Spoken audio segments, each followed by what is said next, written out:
You have vast lands where it's difficult to make a living just under normal circumstances, much less when there are Antinovs dropping bombs on you.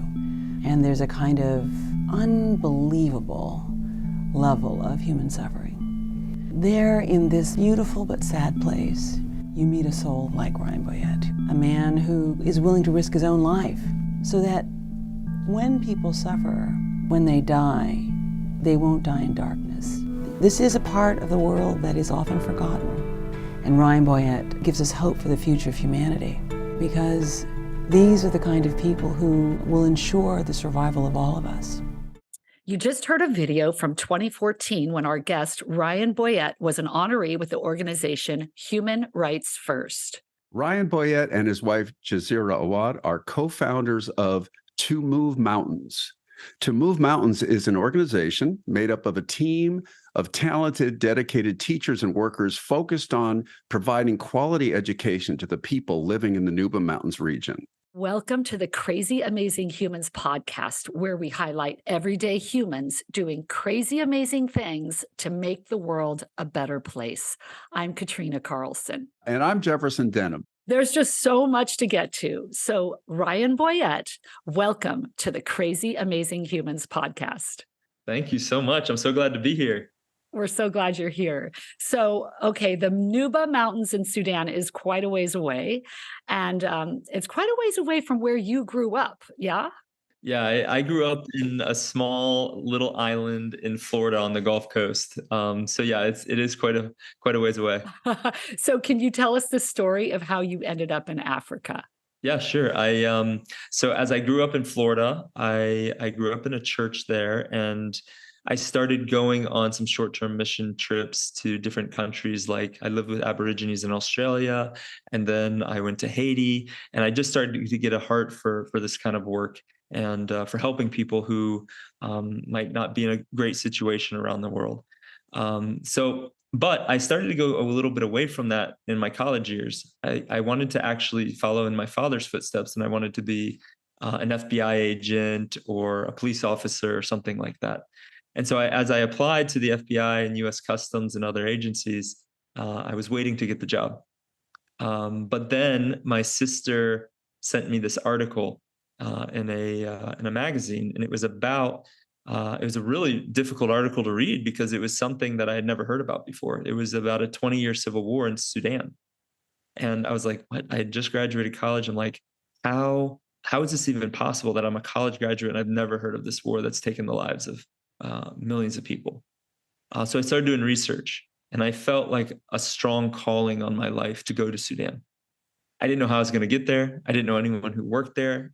I didn't know if planes could get in or if war was still going on, but I felt a big call, to the point I was even calling family and friends and saying, I'm going to Africa, I'm going to Sudan.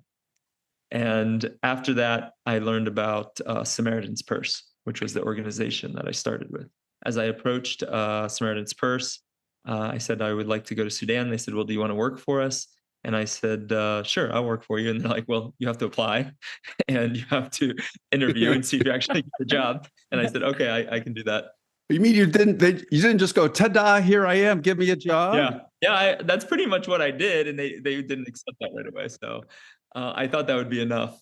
So I asked them, after they said they'll call me after a week, I called them the next day and I said, do you know an answer yet? So I was pretty persistent with them. And so the one day they called me, I woke up in the morning. I was living in Savannah, Georgia, working on a riverboat. And I prayed that morning. I just remember praying to God, and I said, God, if you want me to go to Sudan, let me get that answer today. And so I got on the riverboat, and I had a flip phone at the time. So my phone rang, and I flipped it open and put it to my ear, and it was Samaritan's Purse. And they said, Ryan, when can you leave? And I said, I'll leave tomorrow if you want me to. And that statement got me the job, because they said, okay, one of the other people on our team there got cerebral malaria, and we have to medevac them out, and we have to get another person there to take his place. And I said, okay, I'm your man. And he said, it was between you and one other person, whoever could go the soonest. And I said, what'd the other guy say? He said 4 days. And I said, I can go tomorrow. So that's the ultimate question in the end, that that So got me you the jumped job. off the riverboat and swam to shore and Yeah. got that's okay, Kat. I know about you, but every time Ryan says something, oh, and then I was on a riverboat, and I'm like, this interview could be 5 hours long. Okay, so And hold on, just a moment for cerebral malaria.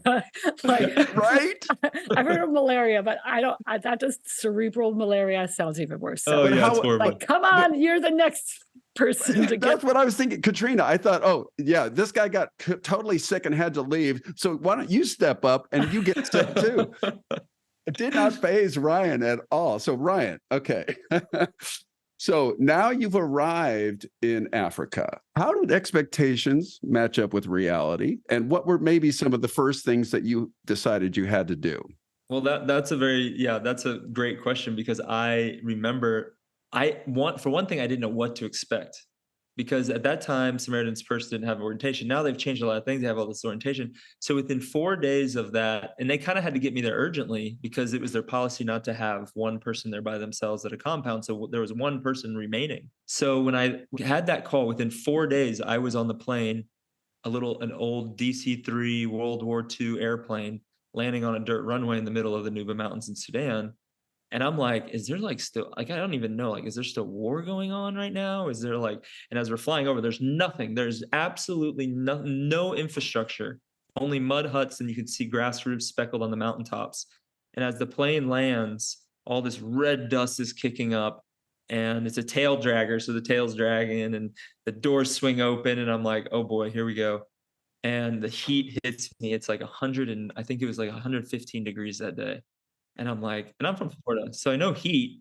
Man, it was hot. And I was like, what did I get myself into?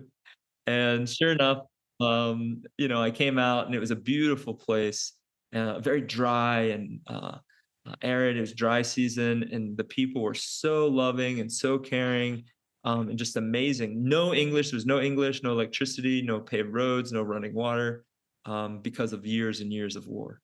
No English. So one of the first things you had to do was, did you use a lot of sign language? Did you write pictures? I actually spent a lot of time with kids, because they would have the patience to teach me. So I'd just point to things. I'd be like, what's that? What's that? What's that? And everything you point to is basically a noun. So I only knew a bunch of nouns. So I'm like, me, home, eat, food, or like, not even eat, food, like, it was sounded like a caveman. Yeah, exactly. I sounded like a caveman. Yeah. So I think you learned a lot of languages. How long did it take you to learn some language and actually be able to function there? Well, I think the submersion into the language really helped, because I think in school I was really bad at languages. So it took me a while, actually, but I was so eager to talk to people. I would say I felt comfortable after about 3 years.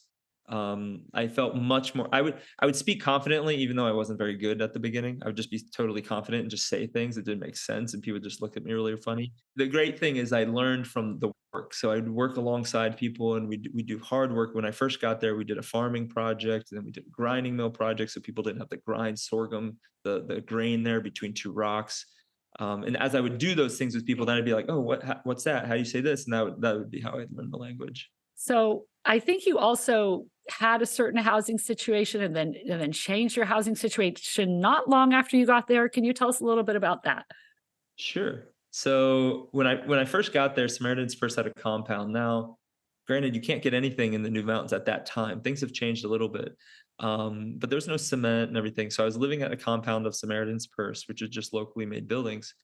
But I felt like I was still set apart from people in this compound, and I wanted to experience the culture and be a part of the community.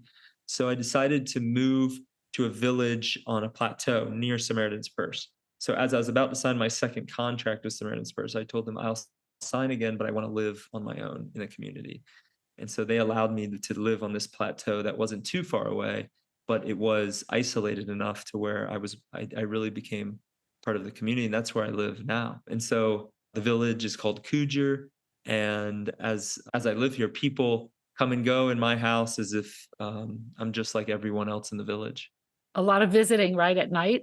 and whatnot? Oh yeah. It's the Nuba culture is an oral culture, so that always means that storytelling, a lot of storytelling, and a lot of you work during the day and you come at night and sit and talk over coffee, Sudanese coffee, and yeah, that's a great part of the culture. I love that part of the culture. And Ryan, you had a little bit of construction experience, right? But you created or you built your own house, and there's no running water, there's no electricity, as you're saying.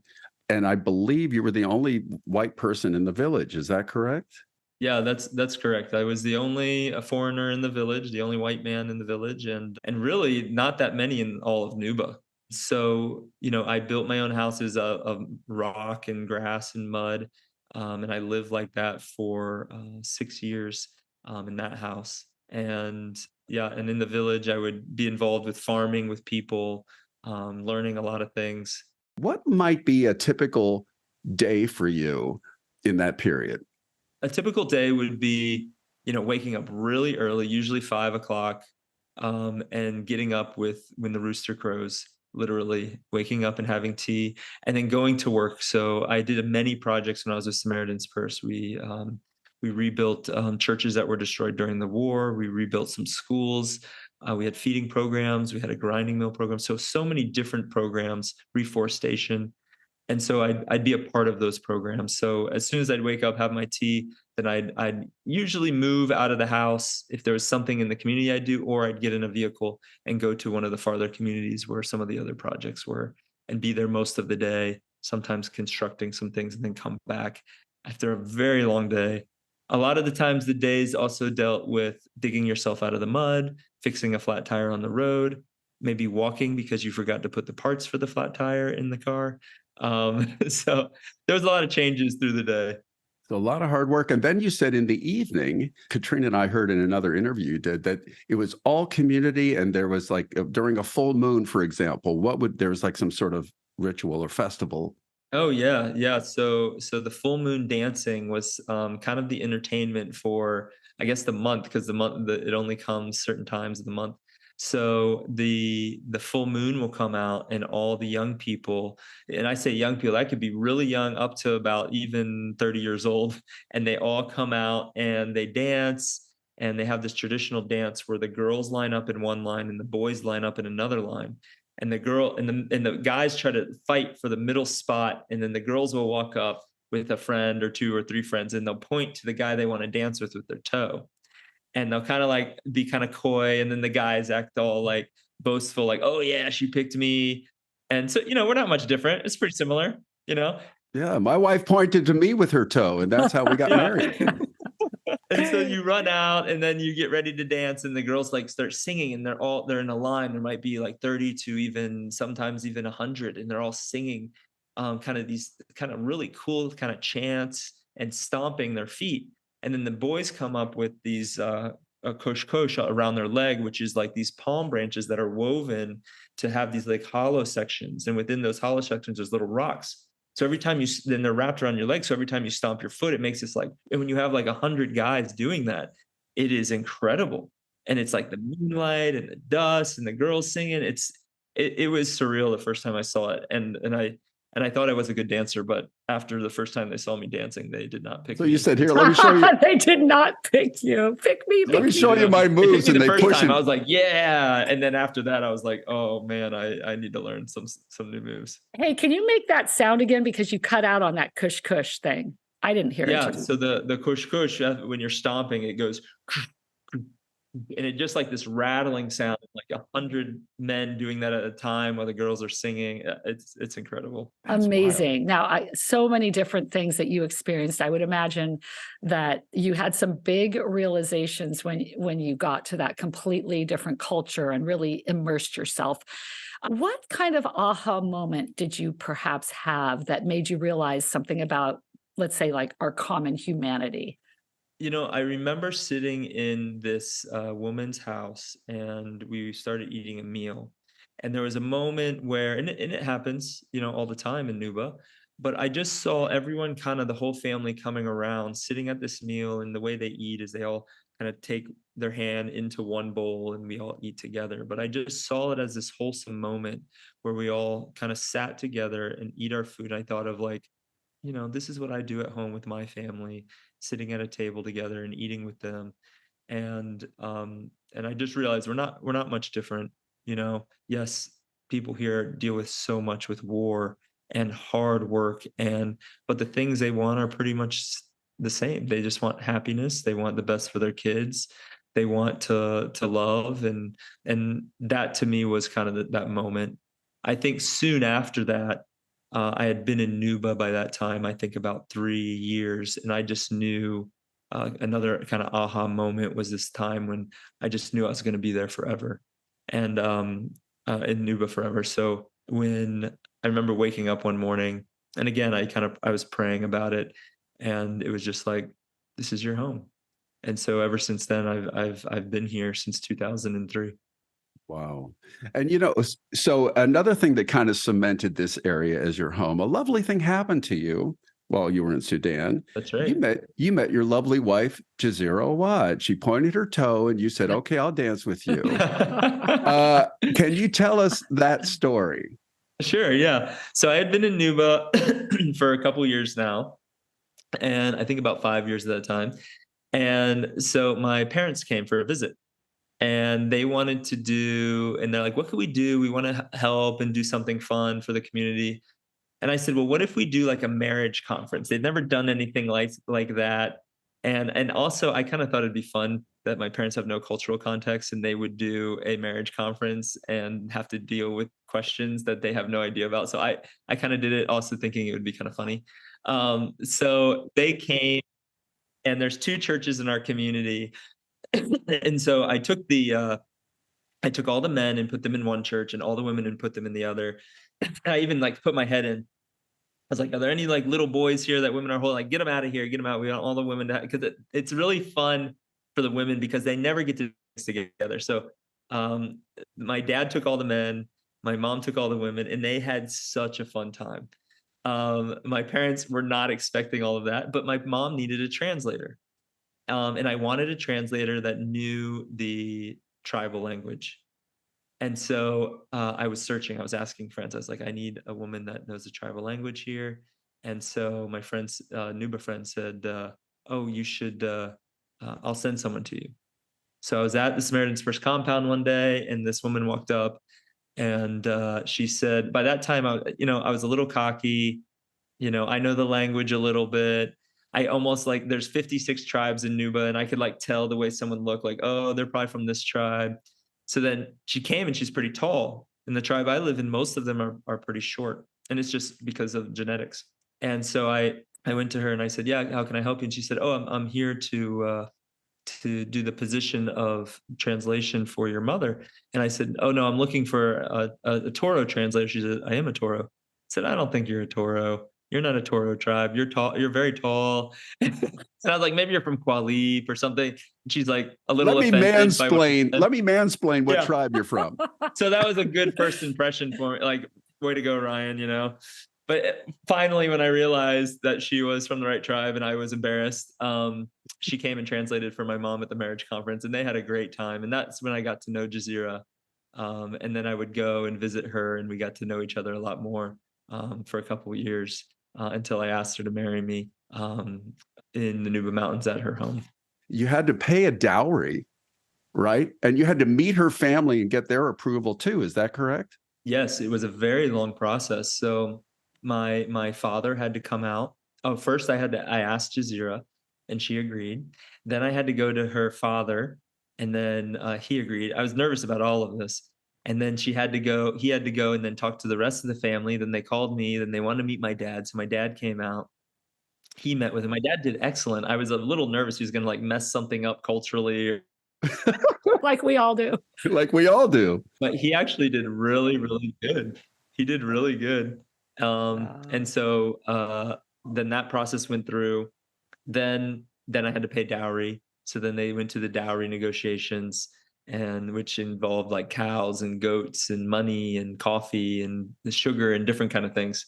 And so that process went through. And then there's a big party called Shayla, where then the women put henna on their hand, and even the men put henna on their hand and on their feet, and there's certain clothes you wear. And then we had a massive wedding, and there was a lot of people. There was over 6,000 people at our wedding. It was pretty big. So at this point in Ryan's story, things are really going well. He loves his work. He met Jazira and they fell in love. They were married in February 2011. But little did they know there was something looming on the horizon. While there had been military skirmishes throughout Ryan's time in Sudan, full-scale fighting officially broke out on June 6th, 2011, just a few months after getting married. The organization Ryan was working with ordered all their staff to evacuate as the situation was deemed too dangerous to stay. Ryan and his new bride, Jazira, were now faced with the reality of leaving all the people they worked with, created relationships with, and had grown to love. Our story continues after the break. Hey, beautiful people. This is the part of our episode where we quickly remind you, if you're enjoying our podcast on YouTube, please take a moment right now and like this video and ring the bell. Very much appreciated. Now back to our conversation. Okay, Ryan, so here you are, newly married to your wife, Jazira, and a full-blown war breaks out. You must have felt all kinds of things being asked to evacuate and leave everything and everyone you know and love behind. What did you do? Yeah, so when the war did break out, we started seeing a lot more soldiers moving around, and it got pretty scary. And when Samaritan's Purse asked us to evacuate, and so many organizations that were here were gone, and so you see this mass exodus of anything that was not from here leaving. And so the thing is that Jazira grew up in war her whole life. I got here just as the first war ended. And so Jazira knew about war and she was used to living in it. And so we had to talk about it and we prayed together. And I said, I don't feel comfortable for us leaving. I said, I know that one article that I read that was 2 paragraphs long that brought me here in the beginning, that no one would know about this conflict because of what's going on. And no one would be here to report on it. So I said, I think we need to stay. And Jazira agreed with me. And so we decided to stay. And I called Samaritan's Purse that day and I said, I'm going to resign and I'm going to stay in Nuba Mountains. And I want to resign because I don't want to put anyone in a situation where they had to fire me or decided they had to fire me in this kind of situation. And they said, okay, and prayed for me. And then that was it. We were just alone. There was nothing. And there was no support from outside. And there was no way in and out after a while. And so the bombing started right away. Almost the next day after we talked to Samaritan's Purse, the planes came in, these Antinov bombers and then MiG fighter jets, and they were dropping bombs on houses of people, houses made of grass and mud, and just a piece of shrapnel would ignite a whole house on fire. And it was horrible. And we can hear fighting down the mountain from us. We could hear the big technicals with the 50 caliber machine guns shooting in the town of Heban down the mountain. And it was very scary. Wow. And then not long after your decision to stay, I think this is born out of your feeling like you don't want the world to not know what's going on. You created Nuba Reports, which I think you called citizen journalism. Is that right? Can you, if that's right, can you tell us about Nuba Reports? How did that begin and what is it? Yes. So at that time, I started Nuba Reports, and Jazira and I were like, I think this is something that we could fill this gap that no one knew what was happening. And all we had were these tiny little point and shoot cameras. And we had a couple Nuba volunteers that had a desire to do journalism. So we started to make up a plan and we started to come up with goals, and we're doing this fast. I mean, this is at the same time, we don't know where the front lines are. There's vehicles, there's fighting, there's planes bombing at the same time that all this is happening. And so we'd go under mango trees and hide and talk about how to make this media organization. And we built it out of nothing. And then it came, these journalists would start coming in, and I knew how to get them in. There was a small corridor in which we could get journalists in. And so we started to get them in and introduce them to our volunteer citizen journalists. And I said, as a journalist would come in like BBC or CNN or Fox News or New York Times, and I'd say, hey, can I put one of my journalists with you? And you teach them some things, teach them how to interview someone, teach them how to take the right camera angle when they're doing video. And they would do that to the point where our journalists got really good. And they did start out as kind of citizen journalists with a cell phone, to the point where they had DSLR cameras, and some of their stuff got on major news outlets. They got it on Al Jazeera and BBC, and full-on reports that we would edit. And it was amazing, but also it was very hard. I mean, running from frontline to frontline every day, seeing death all the time. It was very draining and hard. But you almost feel this guilt, like if I don't show this, then this person is going to die without anyone knowing. And so that's something that kind of kept us going. And so it was a website, and is that what it was? And you'd upload these videos? Yeah. So we would actually take video footage here in Nuba, and there's no internet like we have right now. So we would give someone a flash drive or a SD card from a camera on a motorbike. They would drive it all the way out to the refugee camp, put it on an airplane, send it to Nairobi. They would edit the video in Nairobi and then post it on our website, nubareports.org. And then did you also you took count of who was getting injured, how many people were being killed? Is that what you did as well? Yeah, we really recorded a lot of the bombings. So every photo we took was GPS tagged. So we had evidence of bombings. So where were the bombings taking place? They were, I think you've interviewed Dr. Tom, and his hospital was bombed. So we have the GPS tag coordinates of the hospital being bombed, of schools being bombed. So we were showing these atrocities that were taking place. And as a result, people were taking interest. More journalists were coming in. I was invited to the White House to brief the White House staff and Congress on what was taking place. So I had that opportunity because the evidence was there. And just quickly, the journalists that you were smuggling them in, right? Because no one was allowed to be in there. Journalists were not allowed. So you were literally smuggling them in illegally. They could have been thrown in jail by the Sudanese government, right? For even being there. Oh, yes. In some cases, they were bombing the road when we were bringing them in. Wow. There's been several occasions where I've brought other journalists in, and there have been Antinovs flying around. And, when you're driving, you can't really hear the Antinov. Definitely you can hear the Antinov when you're not driving, but when you're in a vehicle, you can't really hear it. Every once in a while, you might hear the pitch, and then we'll stop the car, shut it off, and listen. And I remember specifically one time that this took place was we were driving, and it was a flat road. And that's actually the most dangerous, because when the plane comes to bomb, any place where it's a flat area, the shrapnel is just going to spread so far. And the bombs that they're dropping are kind of anti-personnel bombs, because the bomb actually doesn't make a big crater. It makes a smaller crater, but the shrapnel just flies so far and it's almost level to the ground.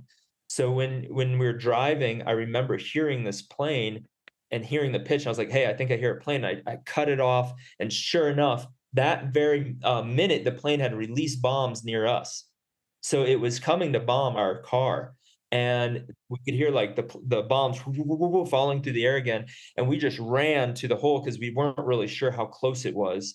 And there was ruts. So from the rainy season, that place got really muddy. So it's like a tractor or something had gone through, and it makes these huge ruts in the ground, which is perfect for someone to lay down in. So I remember just slamming my body down in that hole before the bomb comes and pushing my face into the ground, and the bombs exploding. Thankfully, they weren't too close to us, but at the moment we didn't realize that. But we were safe. Well, okay, that sounds like a really close call. Okay, let's talk about Dr. Tom Catena. He was our first guest on Crazy Amazing Humans with my husband, Ken Carlson, because of the film, The Heart of Nuba. And you obviously, and then you're talking about Nicholas Kristof from the New York Times, who's also a Crazy Amazing Human. He was there and worked very closely to raise money and things there, and met you, and you brought Nick in, right? Yes. Yeah. Nick is a good friend. Nick is a good friend. And I actually met Nick even before the conflict. There was a conflict in another part of Sudan. And I was taken there to help translate. And then so when this war happened, he contacted me. He said, "Ryan, can you get me in?" I said, "Yeah, I can get you in." I said, "Come on, I'll get you in." And he really, I mean, a lot of other media came, but I feel like his work here really set it off, because then a lot of journalists started coming in. But after Nicholas Kristof, Ann Curry came in, and she did a lot of great work. And then after Ann Curry, George Clooney even came in, and I got to show him around the Nuba Mountains for a bit as well. That's amazing. Yeah, that's how you get recognized there and get Right. some help. So things must have started bubbling up then. So John Prendergast, who's a friend of George Clooney, and they started the Enough Project at the time, really big Sudan advocates and wanted to see peace and stability in Sudan. And so they sent me a message and they said, "Ryan, do you think we can bring George Clooney?" And I was like, "Yeah, I would love to bring him in." Yeah, so just for anyone to travel to Nuba, and especially George Clooney, there's so many hoops you have to jump through just to get there. One, it's just extremely far away and extremely remote. So you had, at that point, we drove across the international border from Sudan to South Sudan and went into Ida refugee camp. And in Ida refugee camp, he flew in on a plane on this dusty runway. The big red dust was kicking up everywhere, and he got off, and we were reunited again. And he got in my old Land Cruiser. And so the first thing we need to do is, from the old Land Cruiser, we got in it and we started driving north. And as we were driving north, as we crossed the international border, it's kind of like no man's land. There's not much there except two little checkpoints. There's the South Sudan checkpoint, and then there's the Sudan checkpoint. And as we were driving north, we had to stop. There's one lake in the area called Lake Jow. And what we have to do is we have to spread mud on our vehicle from that lake, because it hides the white and bright color of the vehicle as we're driving, so the Antinov and the airplanes don't see it on the road and bomb it on the way as we're driving into this war zone. You drive for about 2 hours and you don't see any mountains of the Nuba Mountains. But after about 2 hours, you see this first set of rock formations, and now you're in Nuba. And the road we drove on had major battles on it, because it is really the only way to get into Nuba at the time. The IDPs, all the internationally displaced people that were coming in at that time, there's still a lot of people flooding into the refugee camps, and that were suffering from really soon to be starvation. The famine was starting. There wasn't food. Many IDPs were running away with not whatever they could carry, and that would only last a couple of days. I remember when we entered there was the town of Dar, where there was this huge battle. And so during that time, there were many dead bodies still scattered around that road at that battle site. And you have to drive through that town when you come into Nuba. So I'm with George, and as we pull up, there's dead bodies around. And George is like, can I take a look at what's going on here? He got out and kind of looked around, and I saw these dead bodies of soldiers that were just in this battle. And he asked the people in the area and the region. And then just as we were talking, this rocket flies over. At the time, there are these things called the weishi rockets, and they're super long range rockets. They're not very accurate, but they're long range. They can go like 90 kilometers or something. And I remember this thing was flying, like it wasn't coming near us, but it was very high over us, and it was going somewhere in the region. And it flew over us, and he identified. They actually made a video and said, "There's a rocket flying over," and we were fine. I mean, it was very, very far, but there was still risk of bombing, and he was still very willing to be there. I do remember from that battle, the rebel soldiers in Nuba captured a lot of equipment from the government soldiers, and so they didn't even know who George was. They don't know George. They haven't had TV. They don't. And so I asked him, I remember asking, I said, "How do you feel like when you come here and people don't really know who you are, and they're just, greeting you like everyone else?" And he says, "It is a breath of fresh air." He says, "I know this is a tough place and it's hard and everything, but it is kind of nice that people just shake your hand and treat you like everyone else." And that was kind of cool. But as we pulled up, I remember his staff, because there was all these soldiers singing and dancing. They had just captured all this stuff as they're defending their people and defending their area. They're so happy. They could care less about us, and then we pull up, and they're like, and I know them because I was on the front lines with them and like taking video, and they're like, "Oh, Ryan." And everyone calls me Cuckoo, and they're like, "Cuckoo, oh, come and say hello." And then I was like, well, we have this very big visitor here. And in Sudan and in Arabic, to say George, you say Georgie. So I introduced him as Georgie Clooney. And then he looked at me and he's like, really, Georgie? And then he kind of just said, hello, thank you for letting me be here and visit your area. And he just said a brief greeting and we continued on. But his staff were like, wow, this is unbelievable to be able to see all this going on. So I was glad I was able to show them the side of the military side of things and most importantly, the humanitarian and the needs that the people had.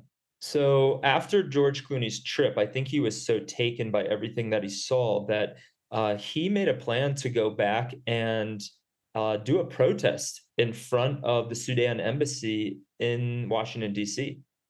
So he went with, I believe, Martin Luther King's son and some other well-known people, and they protested in front of that embassy about the bombing that's taking place and the lack of humanitarian aid coming into the area. And he was arrested on the news, and he wanted people to know about this issue. And he said, if I can do anything, it's to use my celebrity to put Sudan on the map and let people know it's taking place. And I really respected that. There's a lot of celebrities that wouldn't even come close to trying to do that. And so I appreciated him coming there and drawing that attention. And as a result, there was a lot more food aid coming to the refugees in Ida refugee camp. There was a lot more aid coming to Nuba. A lot more journalists came and spread the news about it. Several things within the UN around human rights took place. His attention did bring some needed eyes on the conflict. I have a quick follow-up to that. So you're doing all this good and the word is getting out. The government could not have been very happy with you. No, they were very angry. So how did that manifest itself?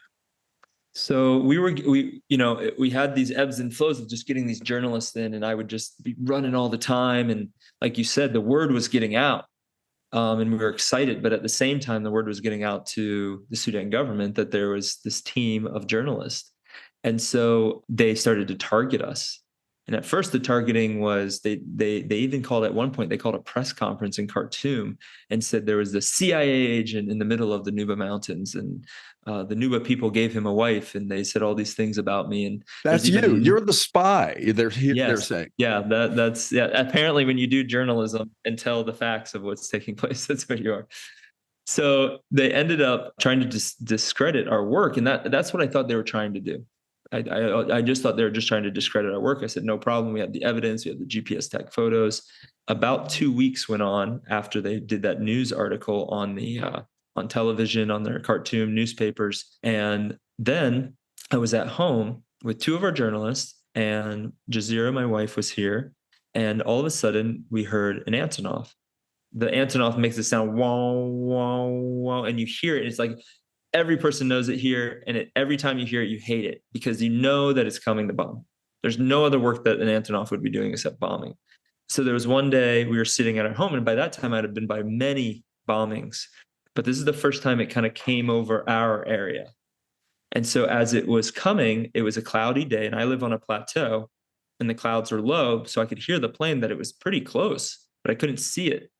And so the first time it went over, my guys with me, the journalists, said, Ryan, I think that plane's going to bomb your house. And I said, no, they don't know where I live and everything. And then Jazira was actually at the neighbor's house when we heard the plane. So I was just thinking, man, I hope she's okay. And then all of a sudden, sure enough, the plane turned around and did a beeline straight from my house and dropped under the clouds and where we could see it. And it was very, very close. And so we ran to this foxhole that we had dug. It was just a hole in the ground. It was like big enough for like maybe two people to lay in, that we made. Jazira and I dug it out. And so we ran in there and dove in, and us three grown men, and I'm thinking about Jazira, I'm praying. And then all of a sudden I hear the bomb. And when you hear the bomb, it's not like the movies where it's like this whistling, it's just like almost like tumbling through the air. It's like, whoa, whoa, whoa, whoa, whoa, whoa, whoa, like falling. And then when you hear the bombs, you can almost know where they're going to land. And by that time, I kind of got used to it. I could say, oh, that's going to land over here, over there. But this one, it sounded like it was right above my head.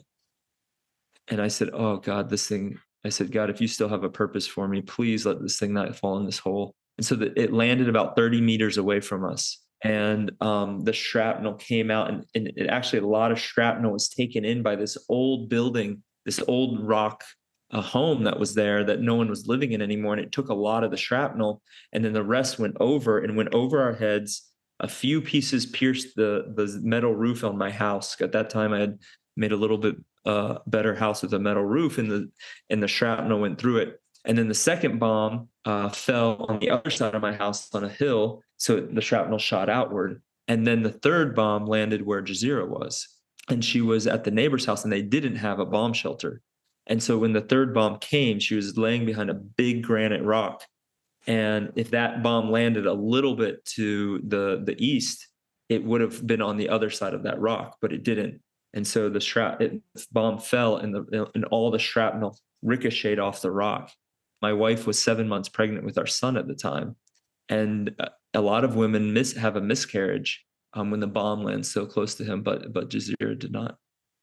And then as soon as that happened, the plane was going, we were worried it was going to turn around again. So I haven't had a vehicle. I drove looking for Jazira. I got her. We drove to a safer cave and took shelter and made sure the plane didn't come back. And then we were safe.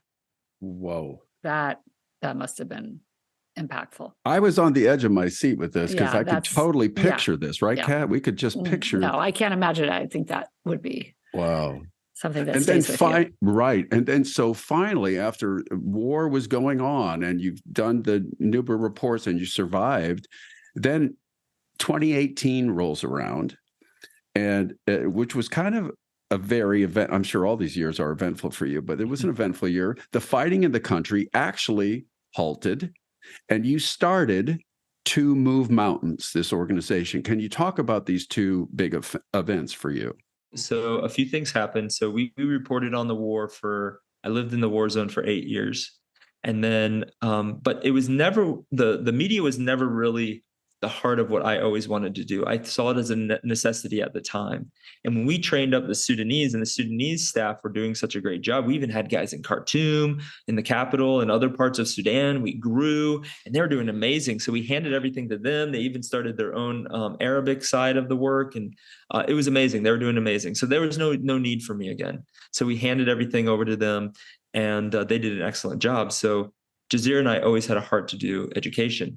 So before we moved back, both of our kids were born in Nuba during the war, and so they're kind of war children, and they run a little wild, so that explains a lot. But they're great. They're amazing. So in 2018, the fighting actually slowed down a bit because protests started happening in the capital. So the interest wasn't here in the peripheries. So we thought now would be a good time for us to focus and refocus and not be in the middle of a war zone, and think about how we can do the next step of where we think God is leading us. So we moved back to the States. The first time, it's kind of funny because I moved back to the States. I left the States when I was 22, I believe. And so I never really lived as a real adult in America. I mean, like I didn't have all those responsibilities, especially as a dad and as a husband. Guess what? Me neither. No. And I've never left. Go ahead. So when we came back, it was a lot of adjustment. I say when I came back, so it was my kid's first time living in the States. It was my wife's first time living in the States, and me coming back. And it was interesting because I had seen the US in like every couple of years I'd go for a month or two. And so actually living there, I'd seen how much had changed. And it was a lot of adjustment. When you came back here to the US, you had a mission to perhaps get an education, right? That became something you decided to do, right? When you came back? Yeah. So it was always Jazira's dream to go to finish university. Jazira is an academic. She's so smart, and she did so good in school despite living in war. She's a genius. And so she always wanted to go finish university. And I always said, yeah, let's definitely do that. And we were going to do it before the war started, but then we decided to stay. So when the fighting stopped, we thought, yes, now's a good time. So let us start this organization called To Move Mountains. to focus on education in areas of conflict, and of course, starting in the Nuba Mountains. And so To Move Mountains was born in 2018, May 2018. And then Jazira started at first at a community college just to see how college would be. And she applied to a bunch of other universities. And she wanted to go to school for education so that she can contribute what she learned to the organization in her homeland in Nuba. And so she applied to all these different universities. And then someone approached me and said, why don't you guys go talk to Vanderbilt? Because I was looking for some university to help us with this big project we wanted to do to support education in the Nuba Mountains. And I was like, okay, well, maybe I can go talk to them. They're like ranked number 3 in the country. I was like, man, that'd be amazing if we could get Vanderbilt on board with education.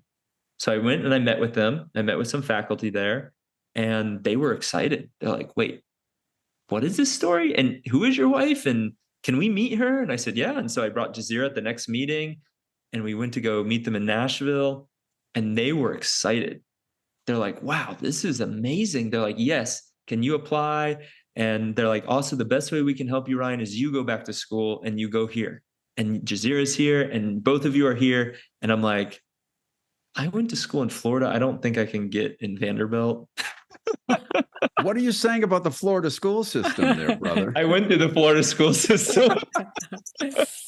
So I applied, and I got in, and I did write an old friend to write our letter of recommendation. I wrote George Clooney and Nicholas Kristof, and I asked them both to please give us that little extra oomph. I needed the extra oomph. Jazira didn't need it, but they wrote the letter for us, and we got accepted. And Vanderbilt has been a great experience.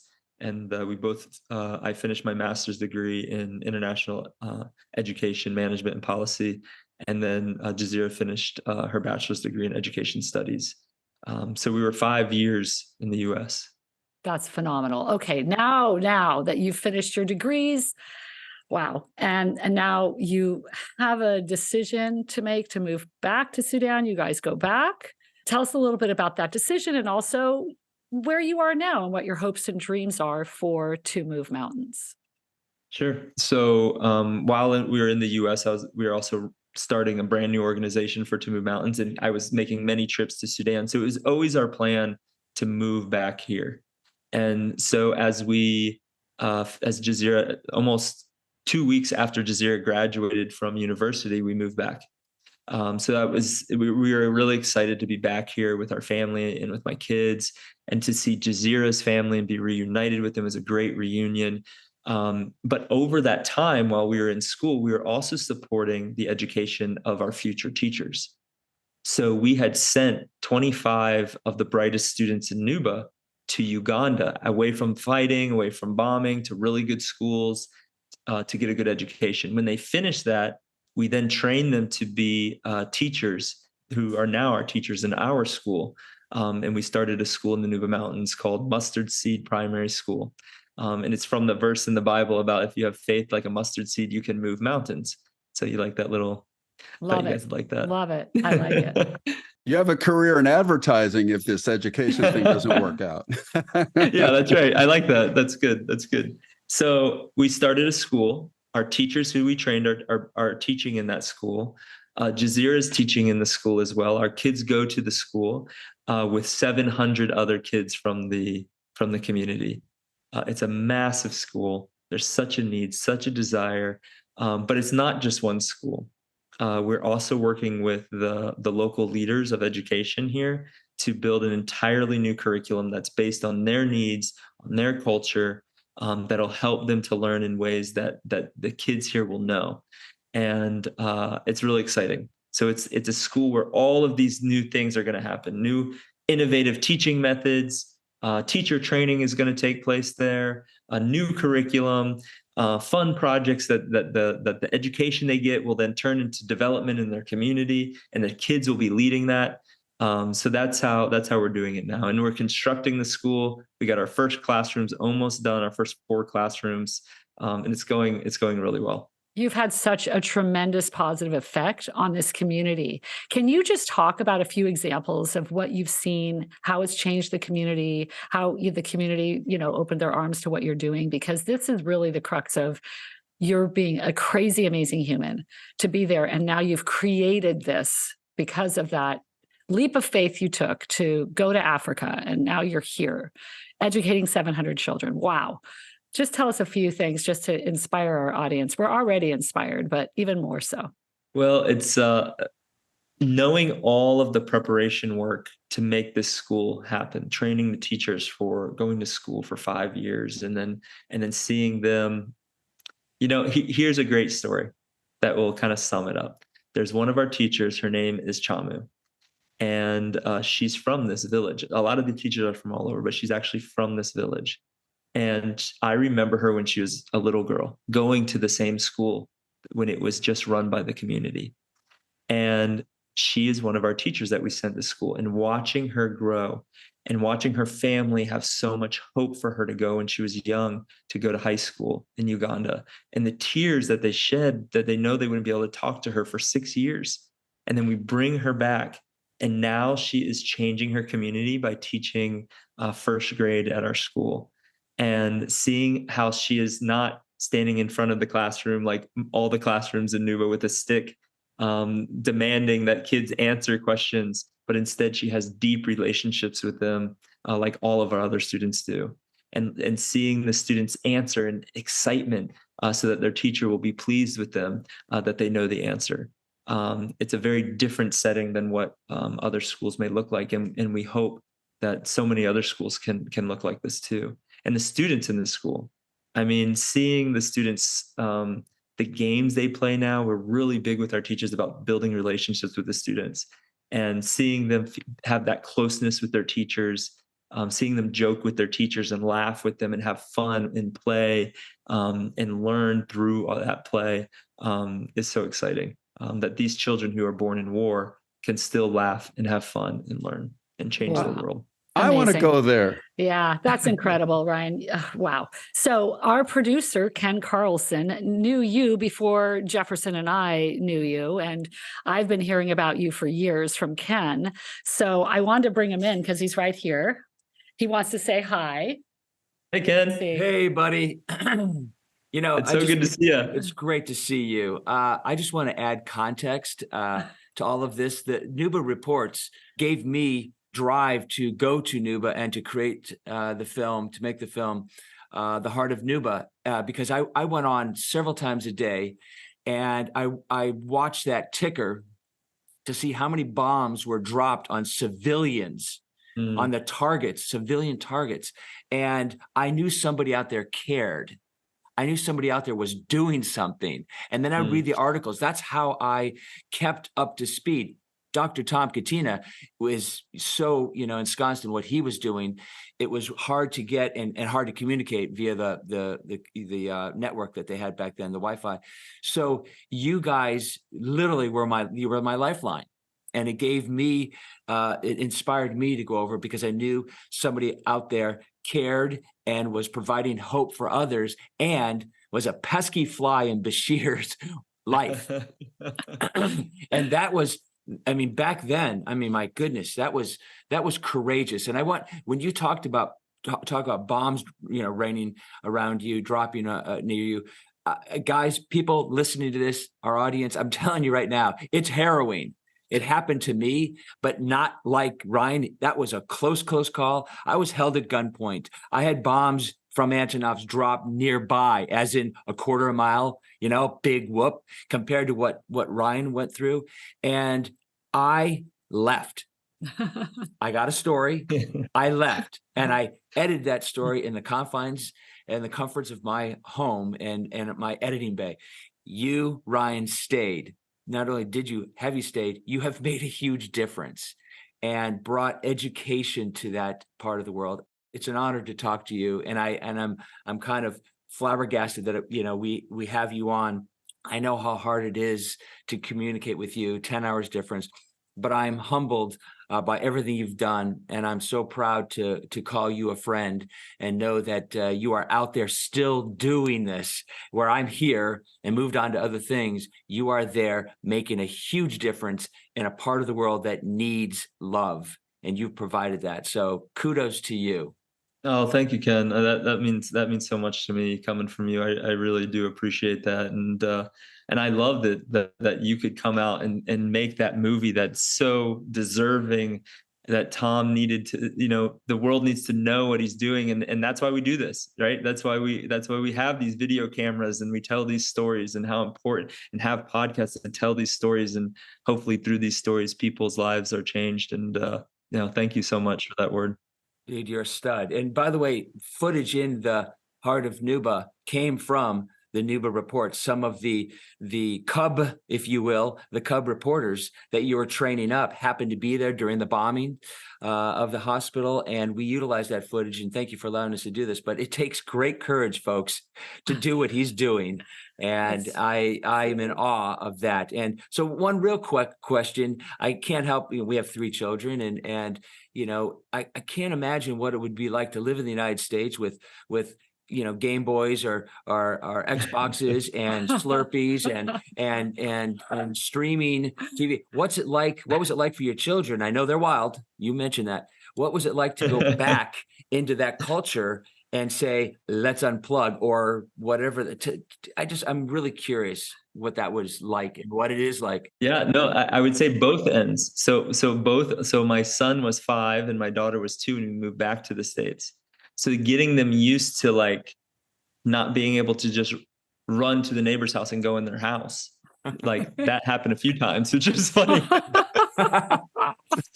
So these are the kind of things. Glad you don't live near us. I know. Yeah. We love that. We love that.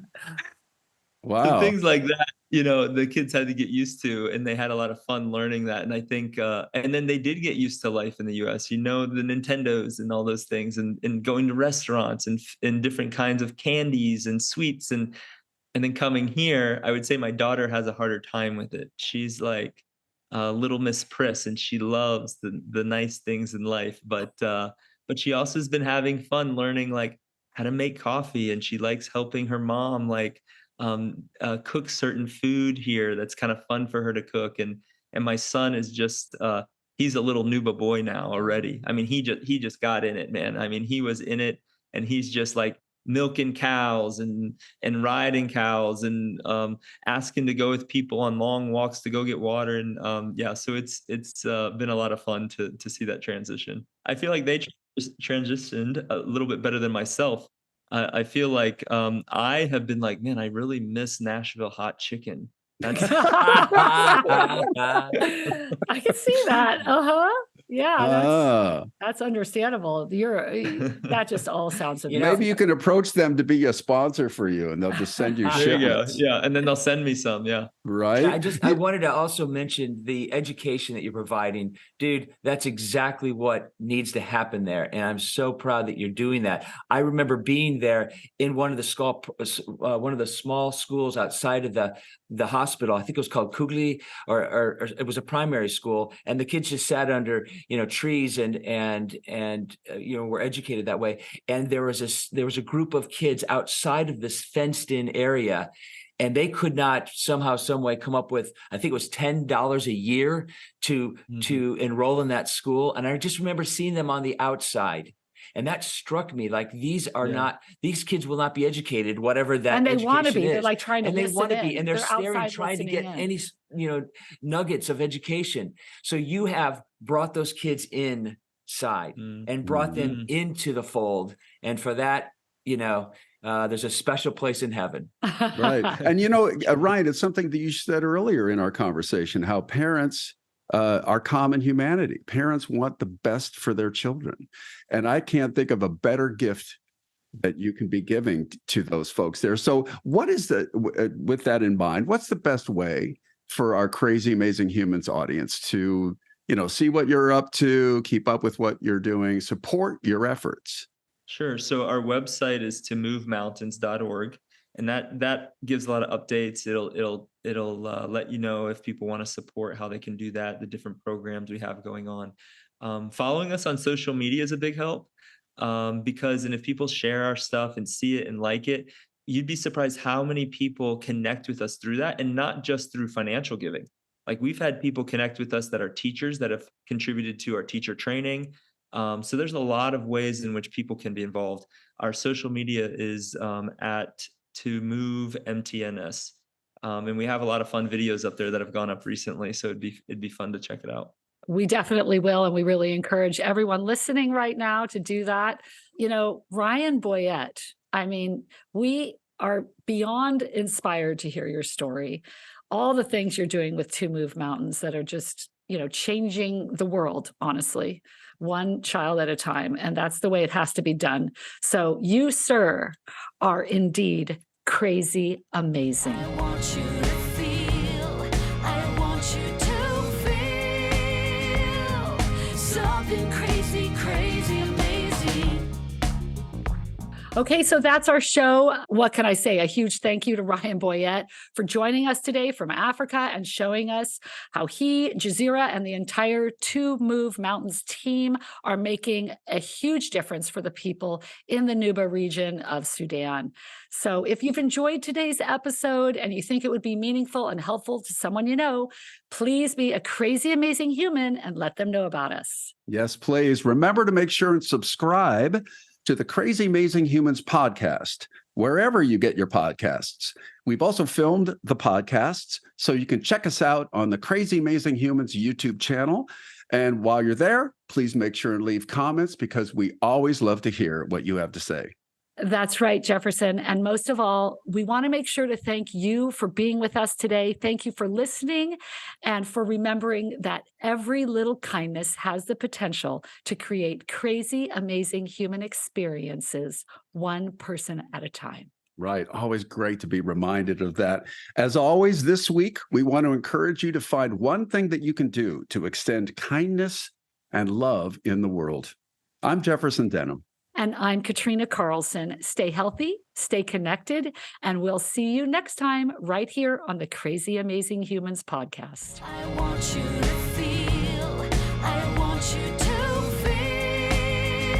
feel something crazy, crazy amazing.